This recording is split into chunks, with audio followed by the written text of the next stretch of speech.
Hello everyone, this is first lesson of your MSc book of class 7. Here we will learn something new with the help of a story. And the name of this story is A Boy's Fear. What is the name of this story? A Boy's Fear. Okay, here a quote available which is given by Mahatma Gandhi, okay. And what is it? It is, strength does not come from physical activity. Strength does not come from physical activity. शक्ति शारीरिक गतिविधियों की से नहीं आती, शारीरिक गतिविधि से नहीं आती। महात्मा गांधी ने क्या कहा था कि जो शक्ति है, स्ट्रेंथ है, वो शारीरिक गतिविधियों से नहीं आती बल्कि किससे आती है? It comes from an indomitable will. ये आती है अदम्य इच्छा शक्ति से, कि आपके अंदर इच्छा शक्ति कितनी है किसी काम को करने के लिए। आपको अपने स्ट्रेंथ को इम्प्रूव करने का कितना इच्छा शक्ति है आपके अंदर। आप अपने स्ट्रेंथ को कितना इम्प्रूव करना चाहते हैं, कितना बढ़ाना चाहते हैं, वो आपकी अदम्य इच्छा शक्ति की वजह से आती है। आपके अंदर उसकी इच्छा शक्ति कितनी है। ओके, ये कहा था महात्मा गांधी जी ने। ओके, आगे देखते हैं हम लोग। So without delay I am going to give you some challenge, and I will give you some challenge. If you will accept any challenge, you have to write why. You have to write why for that challenge.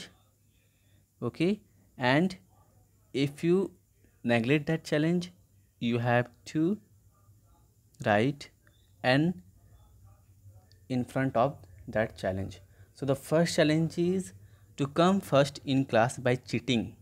Cheating करके class में first आना है। क्या आप इस challenge को ऐसे accept करते हो?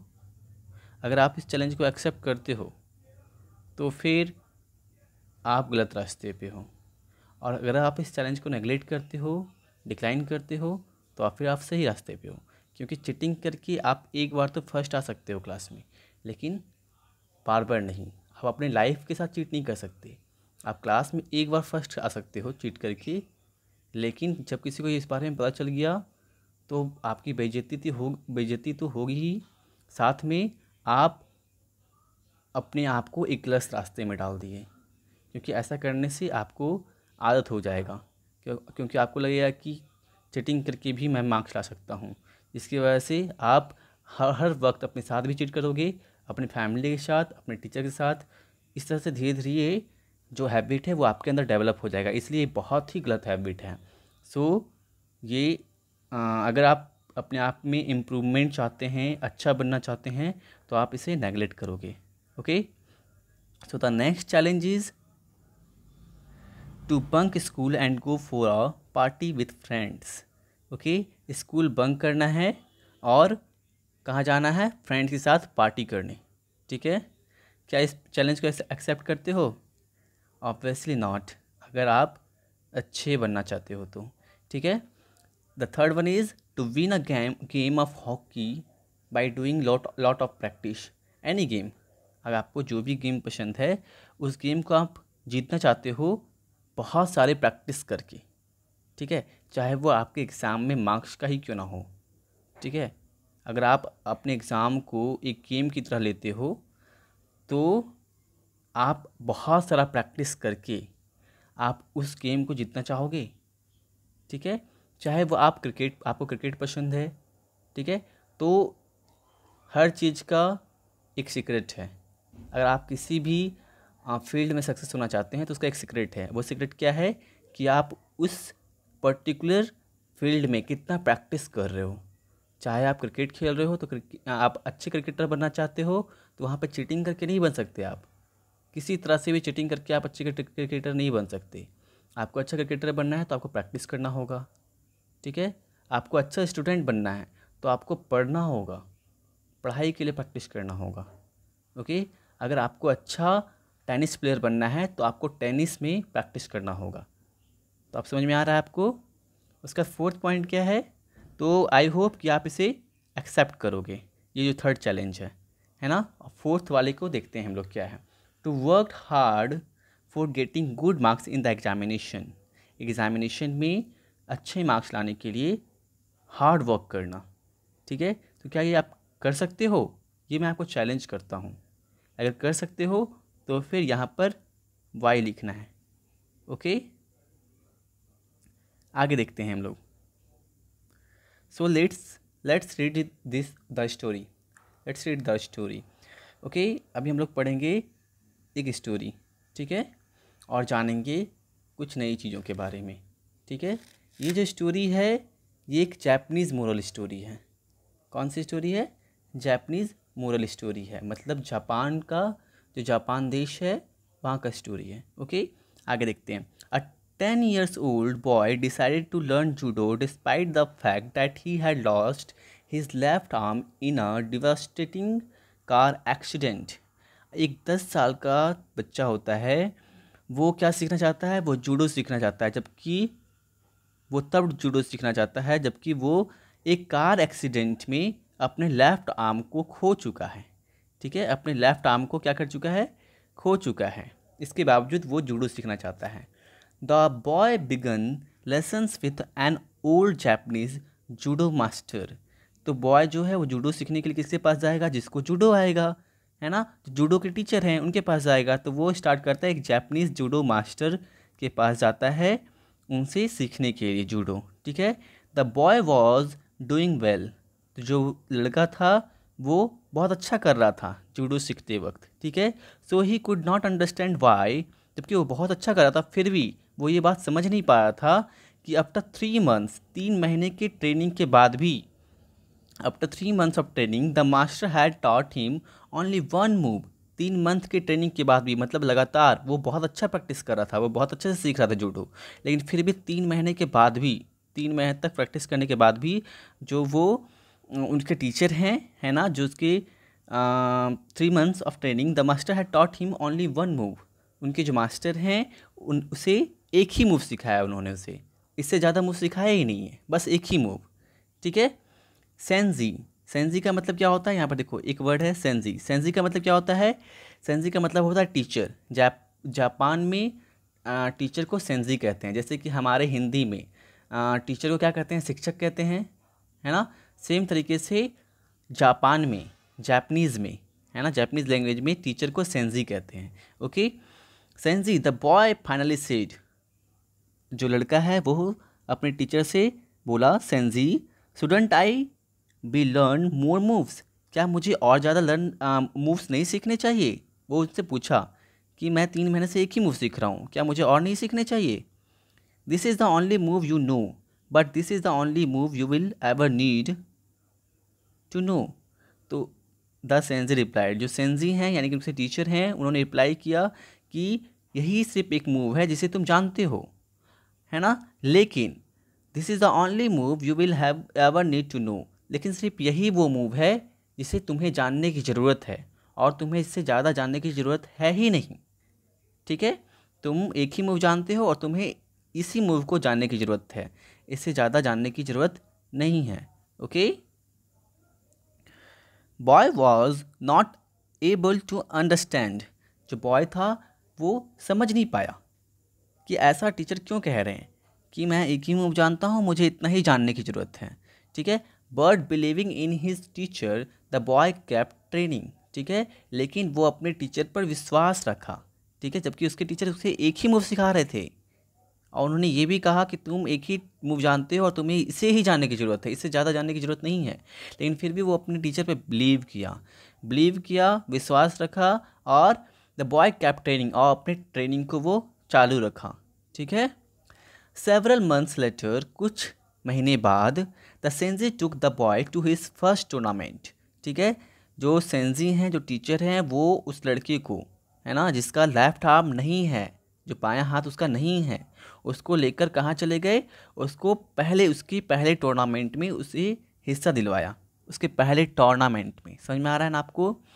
Surprisingly the boy easily won his first 2 matches, है ना।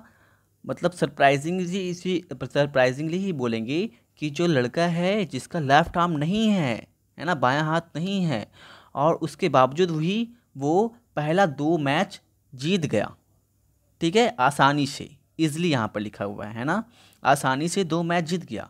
The third match proved to be more difficult, जो तीसरा मैच था वो और ज़्यादा डिफ़िकल्ट होने वाला था, क्योंकि जो तीसरा मैच आएगा वो स्ट्रॉन्ग अपोनेंट होगा, क्योंकि उसने भी 2 को हरा कर आया है। वो जो थर्ड अपोनेंट है वो 2 को पहले से हराया है तब वहाँ पर आया है, ठीक है, और ये भी 2 को हरा चुका है तब आया है। तो इसके लिए ज़्यादा डिफ़िकल्ट है, क्योंकि वो जो 2 लोगों को हरा कर आया है उसका अपोनेंट, वो उसके पास दोनों हाथ है, लेकिन इसके पास सिर्फ एक ही हाथ है। समझ में आ रहा है ना। वॉन हिज फर्स्ट 2 मैचेस, ठीक है। The third match prove to be more difficult, ज़्यादा डिफिकल्ट था, बट आफ्टर सम टाइम, लेकिन कुछ समय बाद, his opponent became impatient and charged, जो उसका अपोनेंट है वो अचानक से क्या हो गया, बेताब हो गया और उसके ऊपर चार्ज होने लगा, मतलब अटैक करने लगा, ठीक है। अचानक से वो बेताब हो गया, ठीक है, उसका जो अपोनेंट है उसके ऊपर चार्ज करने लगा। The boy used his one move to win the match, जो बॉय को क्या था, उसको तो सिर्फ एक ही मूव आता था, क्योंकि इसके टीचर ने उसे सिर्फ एक ही मूव सिखाया था, ठीक है। तो वो अपने बस उसी एक मूव का यूज़ किया और वो मैच जीत लिया, ठीक है।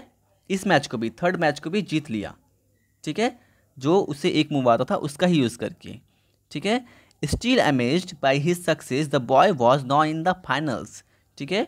एक तरीके से क्या बोल सकते हैं कि हैरानी की बात थी उसकी, मतलब वो इस तरह से सक्सेस हुआ था, ये एक हैरानी की बात थी कि वो लगातार 3 मैच जीत लिया बिना अपने लेफ्ट आर्म के, मतलब उसका एक आर्म नहीं था, एक कंधा नहीं था, एक हाथ नहीं था, ठीक है, फिर भी वो 3 मैच जीत लिया और फाइनल में पहुंच गया, है ना, बड़ी बात है ना।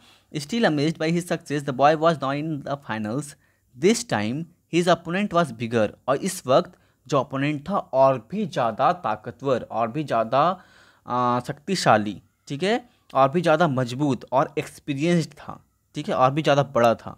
समझ में आ रहा है ना, क्योंकि फाइनल में जो पहुंचा है वो तो अपोनेंट मजबूत होगा ही, ऑब्वियसली ज़्यादा एक्सपीरियंस्ड होगा, है ना, क्योंकि वो सबको हरा कर फाइनल में पहुंचा है, और ये भी सबको हरा कर फाइनल में पहुंचा है। लेकिन what is the difference between these two guys, the difference between these two guys is his opponent has 2 hands but this boy has only 1 hand, okay. तो आप समझ सकते हो ना कि जो इनका जो एक तरीके से बोल सकते हैं कि इसका जो अपोनेंट था वो क्या था, ओवर मैच्ड था, क्योंकि इसके पास सिर्फ एक ही हाथ था और उसके पास 2 हाथ था, और वो काफ़ी स्ट्रांग था, काफ़ी बिगर था और काफ़ी एक्सपीरियंस था, जो इसका अपोनेंट था जो फाइनल में पहुंचा था, ठीक है। For a while the boy appear to be over matched, तो एक तरीके से कह सकते हैं कि इसको ओवर मैच्ड मिल गया, मतलब इसके मैच का अपोनेंट नहीं था, इससे मैच करता हुआ अपोनेंट नहीं था, बल्कि ओवर मैच था। Concern that the boy might get hurt, जिसका कारण क्या हुआ, चिंता की विषय चिंता के का विषय ये था कि जो लड़का था वो हर्ट हो गया, मतलब उसे चोट लग गया, ठीक है, जब लड़ाई होगा तो उसे चोट लगेगा ही, उसे चोट लग गया और वो गिर गया, ठीक है। The referee called a time out, referee ने टाइम आउट बुलाया, ठीक है, टाइम आउट मतलब समझ रहे हो ना, बीच में खेल को रोका गया, ठीक है। He was about to stop the match when the sensei intervened, no the sensei instead let him continue, ठीक है। वो क्या था कि वो जो रेफरी था वो मैच ख़त्म करने के लिए जा रहा था, जब वो मैच रोकने के लिए जा रहा था, ठीक है, वो बोल रहा था कि हाँ ये गिर गया है और वो जीत गया, वो जो क्या कहते हैं, जो उसका अपोनेंट था बॉय का, उसको जीत दे रहा था रेफरी, ठीक है। लेकिन अचानक से सेंजी हैं, यानी कि उसके टीचर, जो लड़का है जो जिसका सिर्फ एक ही हाथ है, उसके टीचर ने रेफरी को रोका और कहा रुको, है ना, उसने हस्तक्षेप किया, ठीक है। इंटरवेनेंट का मतलब क्या होता है, हस्तक्षेप करना, ठीक है, बीच में रोका और कहा नो द सेंजी इंसिस्टेड, वो जोर देते हुए उन्होंने कहा, ठीक है, उन्होंने जोर देते हुए क्या कहा कि लेट हिम कंटिन्यू, उसे कंटिन्यू करने दो, उसे लड़ने दो, रुको मत मैच, है ना, वो गिर जरूर गया है लेकिन वो उठेगा, है ना, उसे कंटिन्यू करने दो। Soon after the match resumed, फिर से उसके बाद तुरंत ही मैच क्या हुआ, चालू हो गया। चालू हुआ, his opponent made a critical mistake, he dropped his guard. जो उसका ओपोनेंट था, है ना, वो उस लड़के का ओपोनेंट जिसका एक ही हाथ था, उसका जो ओपोनेंट था वो अपने आप ओवर कॉन्फिडेंट हो गया। वो सोचा कि इसका तो एक ही हाथ है ना, ये मुझे क्या हराएगा। इसलिए उसने अपने गार्ड को भी, जो उसने अपने शरीर पे पहन रखे थे, उस गार्ड को भी उतार दिया। ठीक है ना, वो ओवर कॉन्फिडेंट हो गया और अपने गार्ड को भी उतार दिया। इंस्टेंटली, अचानक से क्या हुआ, the boy used his move to pin him. ठीक है, जो लड़का है उसे तो एक ही मूव आता था, वो अपने उस मूव को यूज़ किया पिन करने के लिए। The boy had won the match and the tournament. Boy उस फाइनल मैच को जीत गया। ठीक है, समझ में हो ना, वो बॉय उस फाइनल मैच को भी जीत गया और टूर्नामेंट को भी जीत गया, यानी कि ट्रॉफी भी जीत लिया। वो बॉय, वो लड़का जिसका सिर्फ एक ही हाथ है, वो उस टूर्नामेंट को जीत लिया और ट्रॉफी को भी जीत लिया, बस एक ही मूव का यूज़ करके। उसे सिर्फ एक ही मूव आता था। ठीक है, क्योंकि उसके टीचर सेंजी ने, मतलब इसकी सेंजी ने, जिसे हम लोग जापानीज़ में सेंजी कहते हैं टीचर को, उसे एक ही मूव सिखाया था और उसका ही यूज़ करके वो टूर्नामेंट जीत लिया। Can you believe. आगे देखते हैं हम लोग। ठीक है, ही वॉज अ चैम्पियन, वो चैम्पियन था। On the way home the boy and sensei reviewed every move in each and every match. ठीक है, तो रास्ते में हम लोग क्या होता है, जिससे मानते हैं अब टीचर के साथ में हमसे कहाँ गलती हुई, हमसे कहाँ मिस्टेक हुआ, कौन सा मूव अच्छा था, कौन सा मूव अच्छा नहीं था, इन सब चीज़ों के बारे में डिस्कस करते हैं।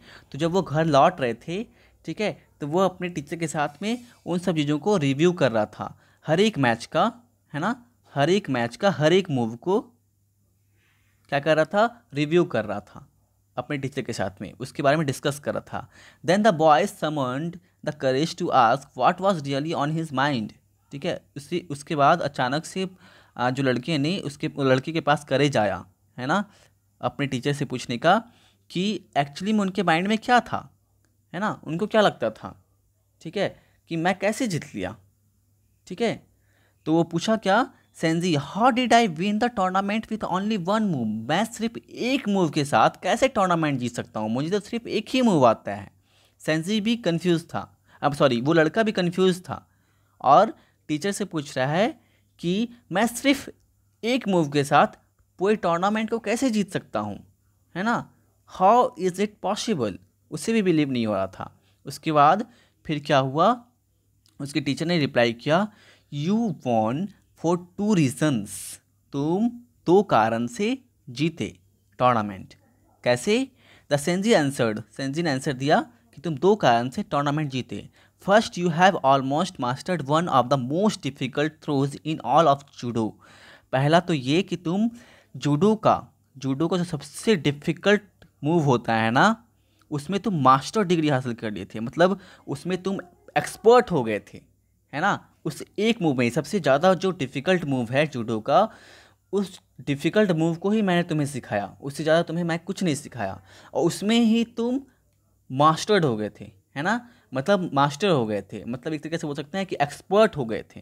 ठीक है, एंड सेकेंड, और दूसरा कारण क्या था, देखो यहाँ पर टीचर ने कहा था कि दो रीज़न की वजह से तुम मैच जीते। पहला तो ये क्योंकि वो जो मूव, सिर्फ एक मूव उसके टीचर ने उस लड़के को सिखाया था, उसमें वो बहुत ही एक्सपर्ट हो गया था। ठीक है, और वो सबसे ज़्यादा डिफ़िकल्ट मूव था जूडो का।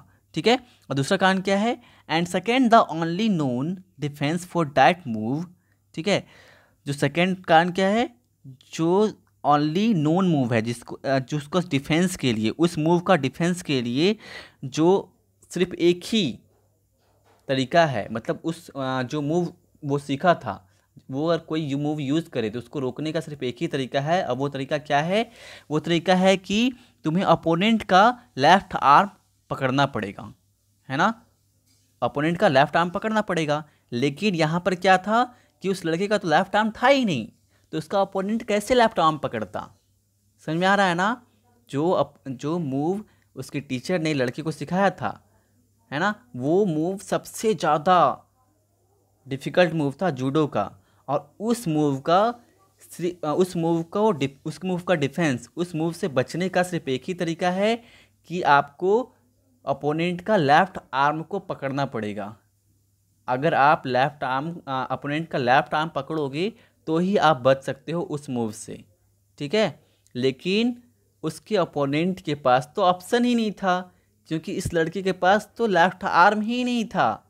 तो वो कहाँ से पकड़ के उसे ग्रैब कर पाएगा, कहाँ से पकड़ के उसे डिफेंस कर पाएगा, इसलिए वो उसे डिफेंस नहीं कर पाया।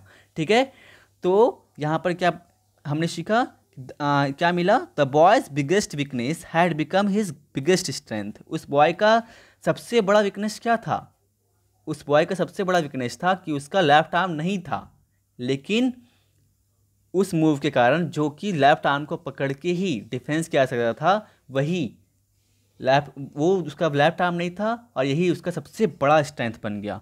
अगर उसका लेफ्ट आर्म होता तो क्या वो मैच जीतता, नहीं जीतता, क्योंकि उसका उसका अपोनेंट लेफ्ट आर्म को पकड़कर डिफेंस कर लेता, उस मूव को अपने आप को बचा लेता, लेकिन उसका तो लेफ्ट आर्म ही नहीं था, इसलिए उसका जो ओपोनेंट था वो डिफेंस नहीं कर पाया, बचाव नहीं कर पाया और वो हार गया। इस तरीके से क्या हुआ, जो उसका सबसे बड़ा वीकनेस था उस लड़के का, वो उसके सबसे बड़े स्ट्रेंथ में बदल गया।